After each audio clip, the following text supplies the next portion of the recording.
God is present, as in everywhere and in every when. And so in the awareness of God's presence right now, let us pray.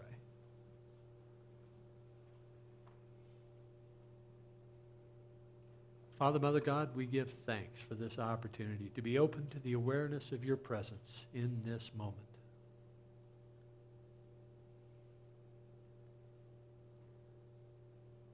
As we invite you into our awareness, we feel your love. We feel the security of your presence. We feel the guidance of your wisdom and your direction.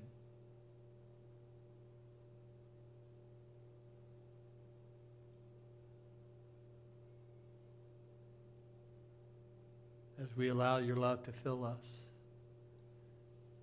we feel your love transforming us, lifting us.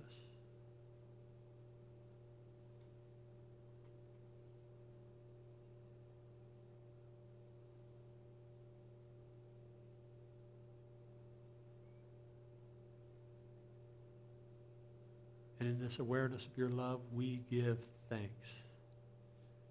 And so it is that together we say, Amen. Patrick, I'm just a little bit hot, I think. So lesson or example? Well, we have a specific agenda here today, an objective. And that objective is to appreciate our mothers. Now, before I hear anyone blurt out, well, you didn't know my mother, I want you to understand that even in Scripture, we have an example of this. In Psalm 119, verse 71, it is good for me that I was humbled or afflicted in some translations, so that I might learn your statutes. Well, in this case, the writer is speaking of God and speaking of the opportunity for us to learn great lessons even in the affliction. And so it is that even if our mothers were not the apple pie version of motherhood that we would have liked, nonetheless, they did teach us something, right? I mean, we're all teachers, are we not? We teach either by example or by lesson. And the examples that we would, perhaps most of us would like to think that we teach by example rather than by lessons. But the examples that we may draw from our mother and the lessons that we may draw from our mothers, I mean, frankly, I have some of both in my relationship with my mother.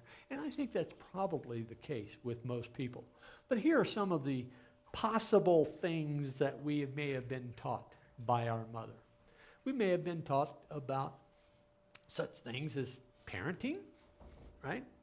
I know that when I was going through my teenage years particularly, I would pull out all kinds of lessons from my mother. Well, I'm not going to do that when I'm a parent, right? Self-esteem. Self-esteem is a very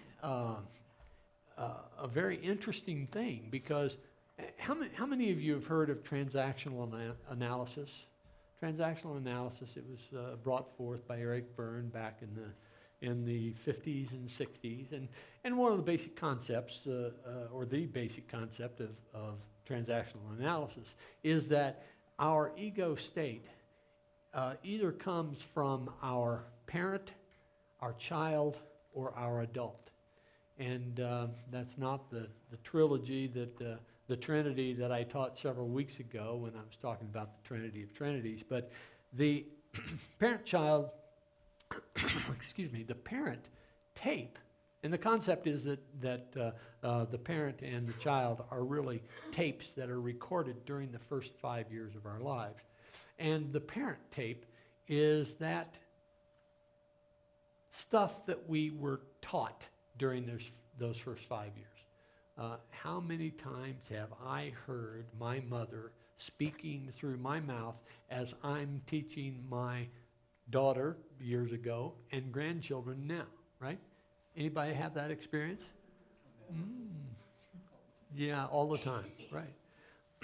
And then the child tape. The child tape is really the feelings that we felt at the time that we were being taught by our parent. And those feeling tapes, how many of you have experienced the child coming out in you in your transactions with relatives, perhaps? Maybe parents, perhaps? And then the adult. The adult is that ego state where you are reflecting upon what you have learned. Either you have validated your parent tapes or invalidated your parent tapes, but you have, over the course of your adult life, you have learned things. And so that tends to be a more rational kind of ego state. Excuse me. Well, our mother's teachings, wow. Yeah, I just finished the cough drop. I have another if you need it. Thank you. I think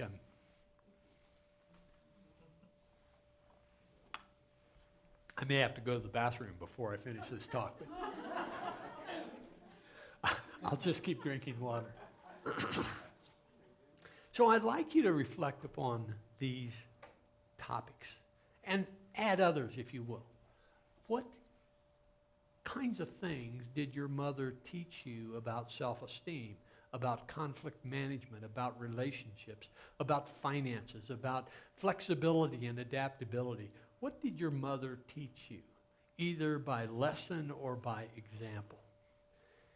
And the reason that I'd like to focus on recalling and acknowledging the teachings of the mother, because as I have said before, Mother's Day and Father's Day talks are some of the most difficult for me to create for the spectrum of experiences that are here in this community. So it's not about idolizing our mothers. It's not about cursing our mothers, but rather it's acknowledging what our mothers have taught us, because in the end, that's what parents are for. They're to protect and to teach. And as we acknowledge what they have taught us, either by lesson or by example, we can heal those unhealed wounds that may have been experienced through our parents, through our mother in this case. So I'd like you to just consider, and then I'd like you to share. I'd like you to take just a couple of minutes and consider the things that your mother has taught you, either by example or by a lesson. Reflect.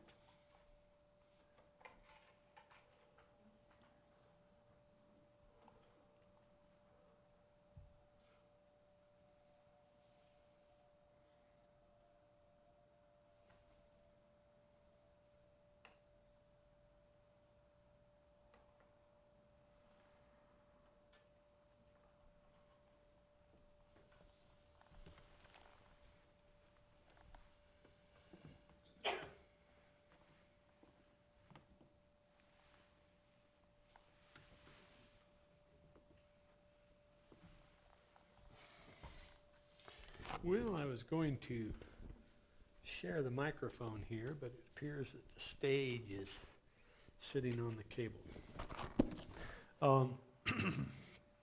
So, speak loudly, if you would. Who would like to begin?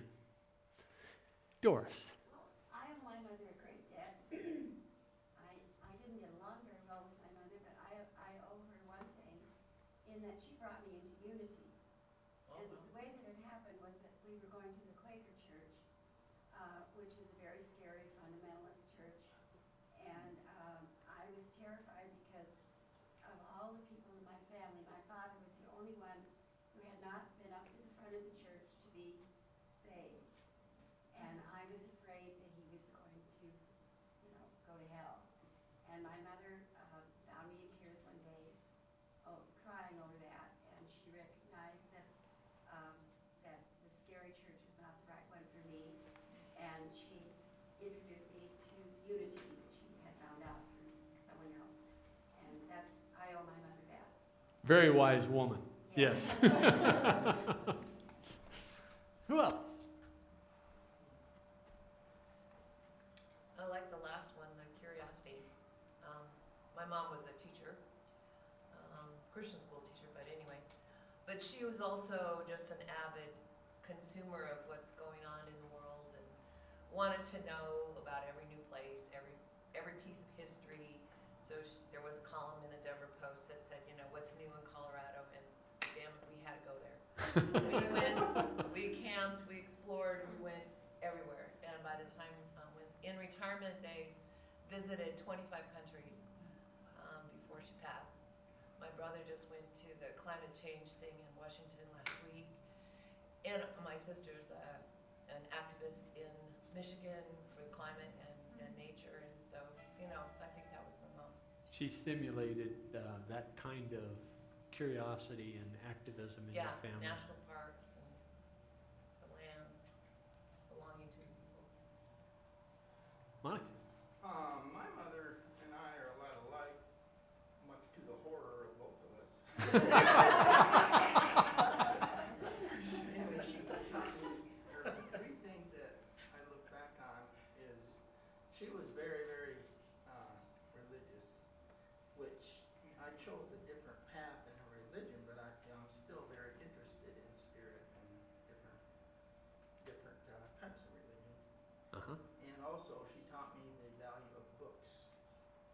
I thought I was being persecuted when I was young because I wasn't allowed to watch very much TV or certain very strict on TV.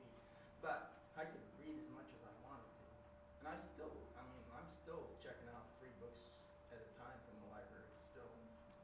And there was one other thing. Oh, etiquette. She was big on etiquette, which seemed useless to me growing up in a little tiny farm town, but now that I am in the city, it has served me well. Okay, all right, thank you. Anyone else? Yes? It'll be fine, Mom. Is anybody else sitting next to their mother? We can send your mom down to the bathroom. She can do my bathroom duty for me. No, the first thing that popped into mind, and that is that I think my mom taught me to be delighted by my children, to go to their events and just be so thrilled that, they're playing the trumpet or singing in the choir, or to, go to their school and be part of their parties, and just to be delighted by everything that they do. That is something that I think my mom seemed to feel about us, no matter whether it was some weird piece of artwork that only a mother could find beauty in, or I don't know, just trying to instill fun in events that we did. Congratulations, Doris. Floyd? Mother's Day, since I came to Colorado, has just become increasingly hard for me because I really didn't have a relationship with my mom. And back when I was in grade school, I used to do a lot of drawing, and my mother always criticized me for drawing so much. And I used to do a lot of things. I used to make a lot of stuff out of paper. My mother would see it, and she would take it and destroy it. I mean, it's always hard for me on Mother's Day because I really didn't have a relationship with my mom. She basically took away my childhood. And, that experience is important to acknowledge, because it's only after we acknowledge those difficult experiences that we can then start to heal them. And that's what this is about. Thank you for sharing that. Yeah, I had a mixed situation.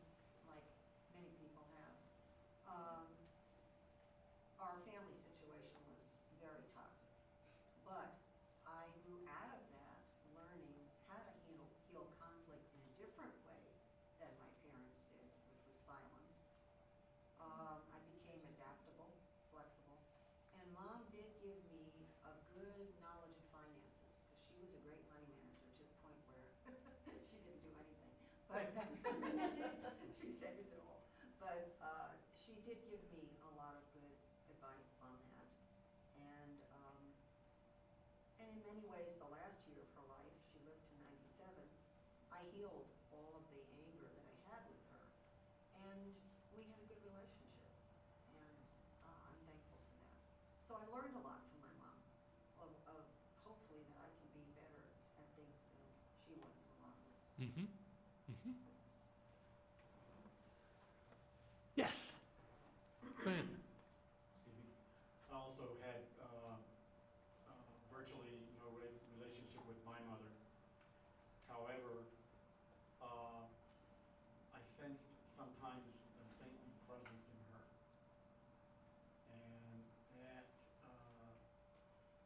taught me that even the most ordinary person could be a saint, and suggested that we all have a saintly presence within us. Saint, S-A-I-N-T? Yes. Yes, okay, thank you. I finally caught the word. I was straining with sane, and even normal people can be sane with. But thank you. Yeah. Yeah, there is that spark of sainthood in us all. Chris? My mom taught me to not rock the boat, what will the neighbors think? But on the flip side, we've all been there, right? On the flip side, though, she taught me to be curious, to chance adventures, to not be afraid to do things, and she taught me to see beauty in the most ordinary things. And I'm very grateful to my mom. How many of you have been taught that don't go out of the house with dirty underwear because you might be in an accident? Yeah. Because what? And I would suggest that if you're in an accident, you're going to have dirty underwear anyways. And unfortunately, that actually happened to me. I ended up in the emergency room and I was like, oh, why didn't I wear my new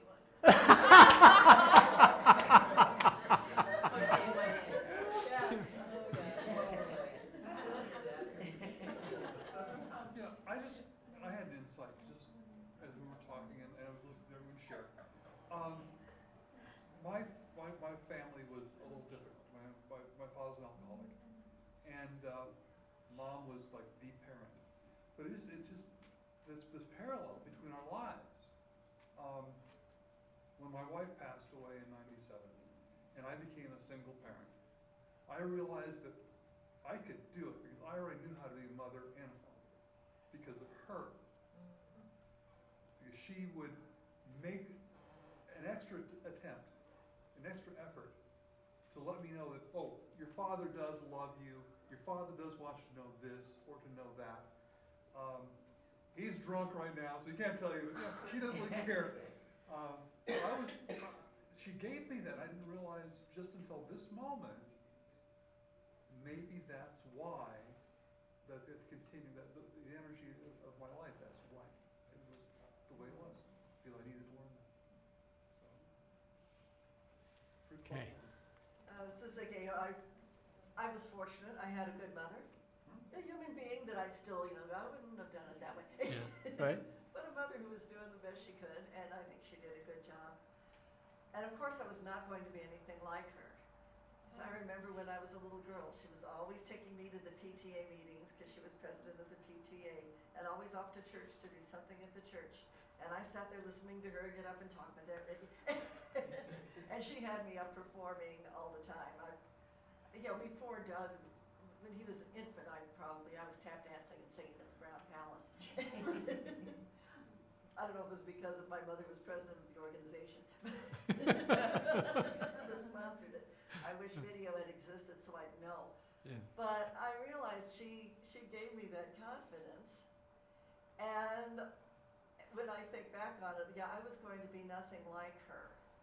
I wasn't going to do the stuff she did. Now, I'm not doing it with the nuns and the priests and the Altar and Rosary Society and all of that, which she did. But in my own way, going, You're doing it here.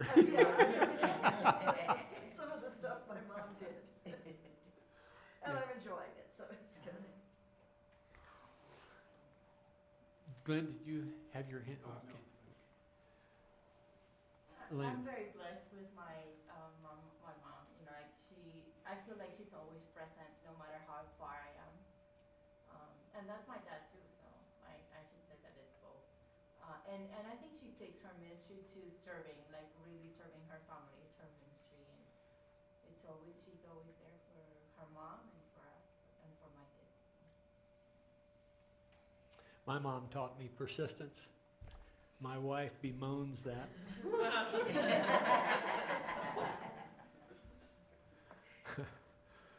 Well, so we come out of this experience with our parents, and we are, in some cases, we might feel, you know, when we first exit the house, when we first step out the door, there might be that exhilaration of, oh boy, finally free.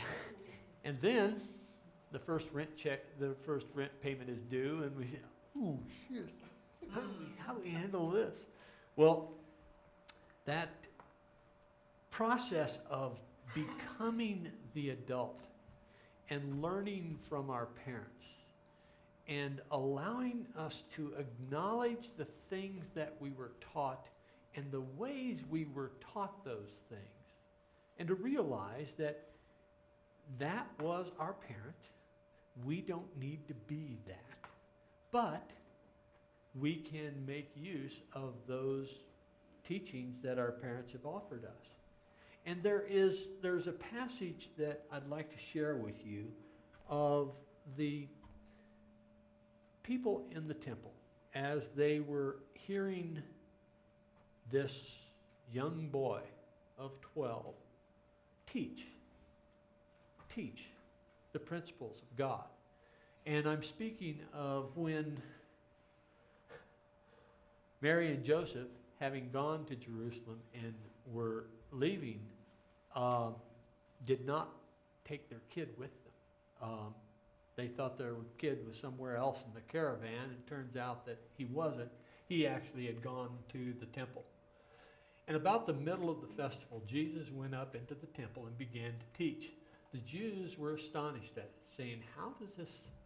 Oh, I'm sorry, this wasn't the 12-year-old. This was the man. How does this man have such learning when he has never been taught?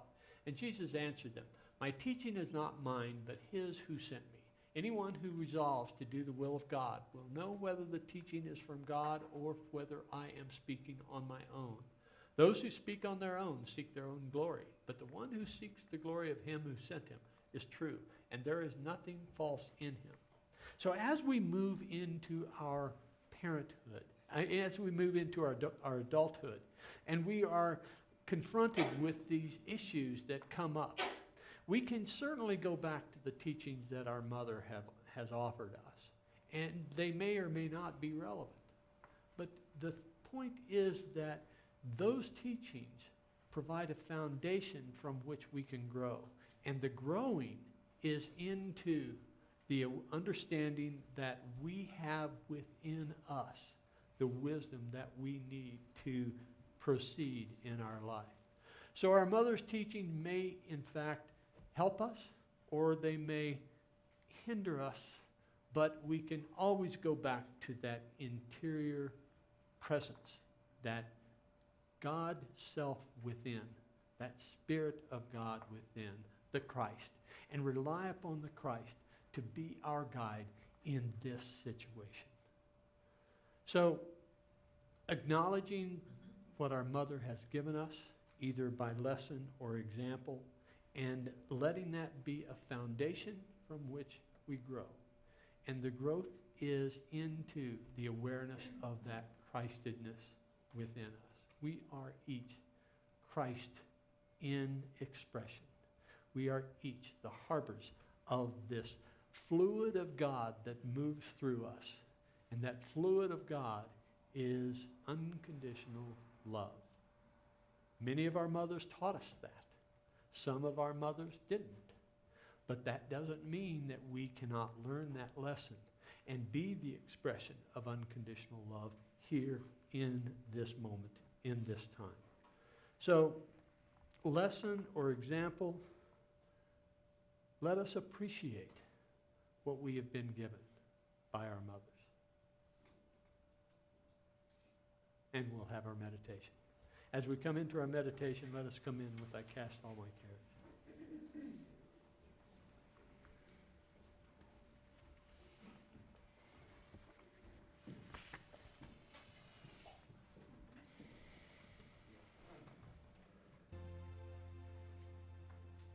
As we settle into this moment and recall the lessons that our mother has offered us, the examples perhaps that she may have set, let us acknowledge that foundation of teaching that she provided.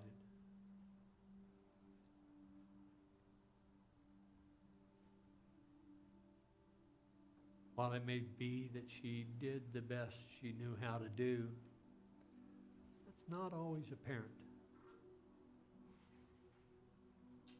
So let us acknowledge that whatever it was as it was.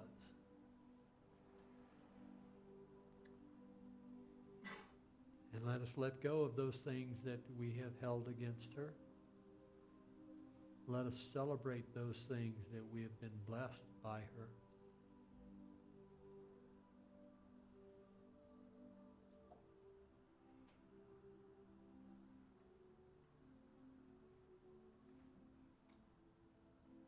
Let us hold her in the light of love and forgiveness.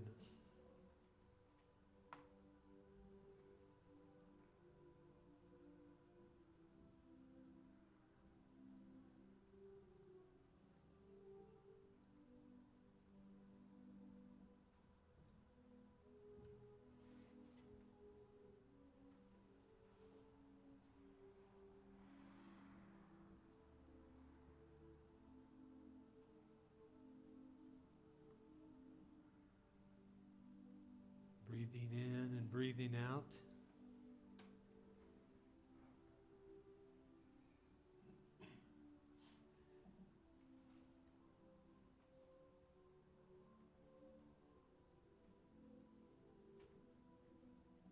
We give thanks. We give thanks for the lessons that she taught and the examples that she set. And in this appreciation of our mothers, we give thanks. And we come back into this time and space, sharing the words of the Lord's Prayer.